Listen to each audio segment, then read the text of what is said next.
9 अगस्त 2024 की सुबह लगभग 10:53 के आसपास कलकत्ता का एक मेडिकल कॉलेज है, आर्जिकल मेडिकल कॉलेज हॉस्पिटल।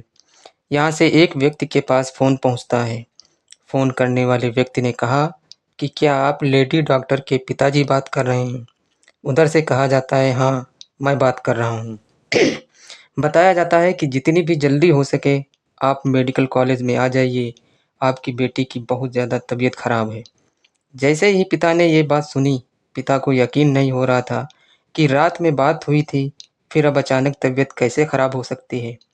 इससे पहले कि वो कुछ पूछ पाते, फ़ोन कट जाता है और जब फ़ोन कट जाता है, तो पिता ने उस व्यक्ति को एक के बाद एक कई बार फ़ोन करना शुरू कर दिया, लेकिन वो व्यक्ति फ़ोन नहीं रिसीव कर रहा था। हार थक कर जब कई बार फ़ोन करने के बाद उसने फ़ोन रिसीव किया, तो पिता पूछते हैं कि आखिरकार मेरी बेटी को हुआ क्या है? तो वो व्यक्ति कहता है कि साहब, आपकी बेटी ने अपनी जीवन लीला को समाप्त कर लिया है, यानी कि वो मर चुकी है। जैसे ही पिता ने ये बात सुनी, पिता रोने लगते हैं। इससे पहले कि वो मेडिकल कॉलेज पहुँचते ये जानने कि हुआ क्या है, तब तक ये बात हज़ारों नहीं करोड़ों लोगों तक पहुँच जाती है और लोग ये सोचने पर मजबूर हो जाते हैं कि आखिरकार ऐसा कैसे हो सकता है। इसके बाद नर्स हो या डॉक्टर हो या फिर नेता हो या कोई भी हो, हज़ारों की संख्या में लोग सड़क पर उतर आते हैं और इस घटनाक्रम की सीबीआई जांच की मांग करने लगते हैं। इसे जिसने भी इस घटना के को अंजाम दिया था, उसका क्रूर चेहरा भी लोगों के सामने आ जाता है। दरअसल ये घटना इंसानियत के शर्मसार करने वाली घटना है। आज की कहानी सुनने के बाद शायद आप लोग भी भौचक्के रह जाएंगे। तो आदाब, नमस्कार, सत श्री अकाल। मैं हूँ एएस खान। आज की जो सच्ची घटना मैं आपको सुनाने जा रहा हूँ, ये सच्ची घटना है पश्चिम बंगाल की राजधानी कलकत्ता सिटी का एक इलाका है लाल बाज़ार। इस इलाके में आर्जिकल मेडिकल कॉलेज में एक हॉस्पिटल है। दरअसल इसी मेडिकल कॉलेज की चेस्ट मेडिसिन डिपार्टमेंट की PG post graduate trainee doctor होती हैं और ट्रेनी डॉक्टर 8 अगस्त की रात लगभग 11 बजे के आसपास उनकी मां का उनके पास फ़ोन आता है। मां अक्सर अपनी बेटी को फ़ोन करके उसका हाल चाल लेती थीं और आज भी उसका हाल चाल लिया कि बेटी तुम क्या कर रही हो, कैसी हो, बेटी तुमने खाना खाया कि नहीं। बेटी हंसकर जवाब देती है कि अभी खाना नहीं खाया, खाना खाने का टाइम नहीं हुआ है, टाइम हुआ है राउंड पे जाने का, यानी कि मुझे मरीजों को देखने के लिए जाना है और मैं फ़ोन रखती हूँ। जैसे ही मुस्कुराते हुए बेटी ने फ़ोन रखा, माँ को तसल्ली हो जाती है कि बेटी उसकी ठीक है। फिर वो बारी बारी से सभी मरीजों के पास जाती है और सभी का हाल चाल पूछती है और कब रात के 2 बज जाते हैं उन्हें उसे पता ही नहीं चलता।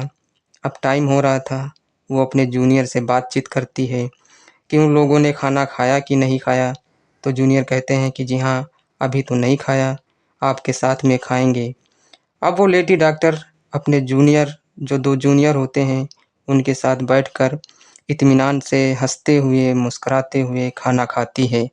खाना खाने के बाद कहती है कि मुझे थोड़ी-सी थकन सी हो रही है, मैं आराम करने के लिए जा रही हूँ। यानी कि चौथी मंजिल पर सेमिनार हॉल है और लेडी डॉक्टर वहाँ पर आराम करने के लिए चली जाती हैं। और उसके बाद फिर अगला दिन निकलता है, यानी कि 9 अगस्त 2024 की सुबह 6 बजे के आसपास कुछ लोगों की नज़र पड़ती है महिला डॉक्टर के ऊपर। महिला डॉक्टर को जिस हालत में देखा जाता है, कोई देख नहीं पा रहा था।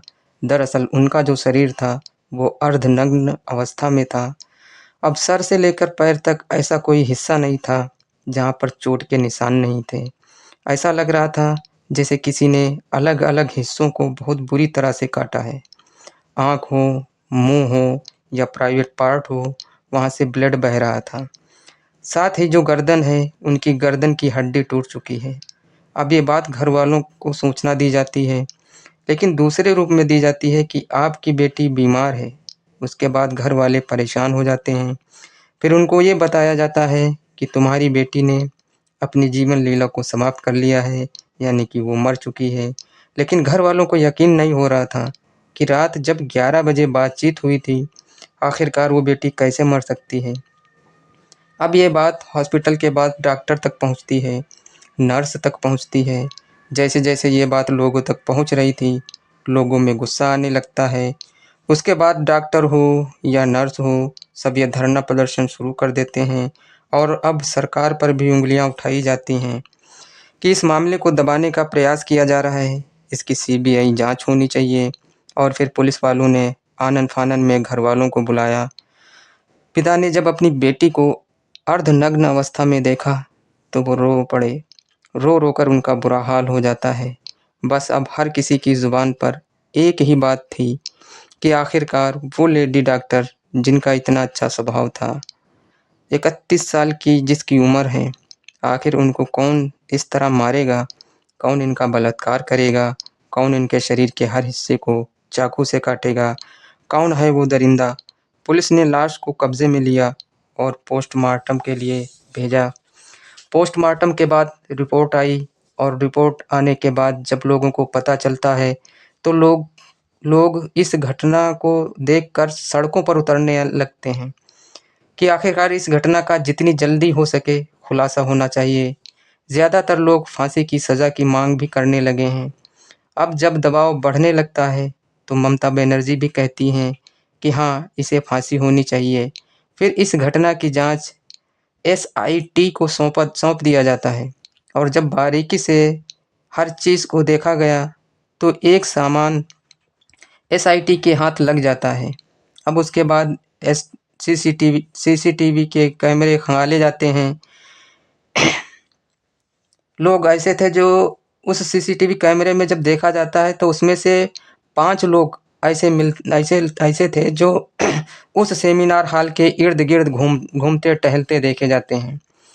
तभी एसआईटीवी को एक ब्लूटूथ की एक ईयरफ़ोन होता है जो कान में लगा के बातचीत किया जाता है, उसका एक हिस्सा मिल जाता है।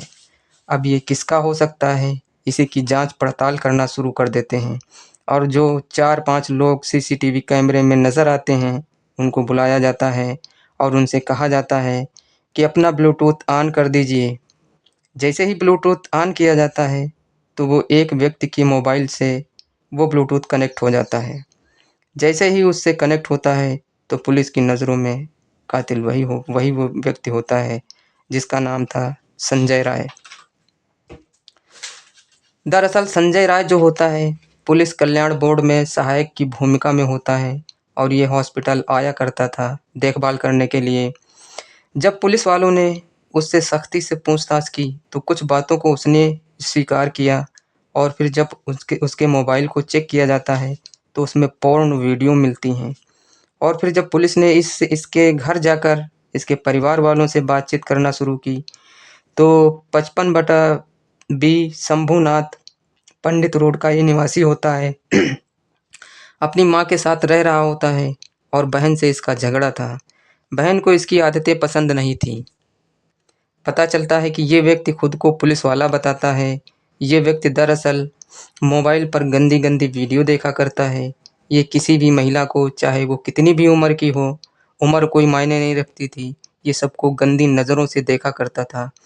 इसने कई शादियाँ भी कर रखी थीं और शादी करने के बाद जब उससे मन भर जाया करता था, तो उसको वो तलाक दे दिया करता था। 8 अगस्त को रात 11 बजे जब ये हॉस्पिटल जाता है और जब इस घटनाक्रम के खुलासे का पता चलता है, तो इसी ने लेडी डॉक्टर के साथ हैवानियत एक बार नहीं, कई बार हैवानियत की है। लेकिन एक अखबार जो मीडिया रिपोर्टर होते हैं, वो ये छापते हैं कि पहले तो ये हत्या करता है, फिर उसके बाद में बलात्कार करता है, वो भी बहुत बुरी तरीके से। शायद उस सेमिनार हॉल में उस डॉक्टर ने चीखने-चिल्लाने की कोशिश भी की होगी, लेकिन आजकल जिस तरह के सेमिनार हॉल बनाए जाते हैं, वो साउंड प्रूफ होते हैं, आवाज़ उससे बाहर नहीं जाती है। उस महिला ने चिल्लाने की कोशिश की होगी बचाने के लिए, लेकिन वो आवाज़ें सेमिनार के बाहर जा ही नहीं रही होंगी, जिसकी वजह से किसी को पता ही नहीं चल पाया और उसके बाद वो उसके साथ गंदे पे गंदा काम करता चला जाता है और उसके जिस्म के हर हिस्से को काटता है और जब वो थक जाता है, तो फिर गला घोंटकर उसकी हत्या कर देता है। हालाँकि पुलिस ने इसके खिलाफ भारतीय न्याय संहिता की धारा 64 64 जो कि दुष्कर्म की धारा लगती है और भारतीय न्याय संहिता की धारा 103 जो कि हत्या के लिए धारा लगती है। पुलिस ने इन धाराओं में उसके खिलाफ मुकदमा दर्ज कर लिया है और साथ ही ये भी देखा जा रहा है कि कोई और साथी तो नहीं है उसके साथ, उसकी पड़ताल की जा रही है। दोस्तों, दरअसल इस पूरी घटना को सुनाने का उद्देश्य किसी को परेशान करना नहीं है, किसी का दिल दुखाना नहीं है, बल्कि आपको जागरूक करना है। आपको सचेत करना है कि किसी पर भी एकदम से भरोसा ना किया जाए। तो आज की कहानी में बस इतना ही। कल मिलूँगा आपसे एक नई कहानी के साथ। अगर आपको मेरी कहानी अच्छी लगी हो तो मेरे चैनल को सब्सक्राइब कर लीजिएगा और कमेंट बॉक्स में अपनी राय ज़रूर दीजिएगा, जिससे मुझे कहानी सुनाने में जो भी कमियाँ आ रही हैं उनको मैं सुधार सकूँ और मेरा हौसला बढ़ता रहे। Thank you very much. जय हिंद, जय भारत।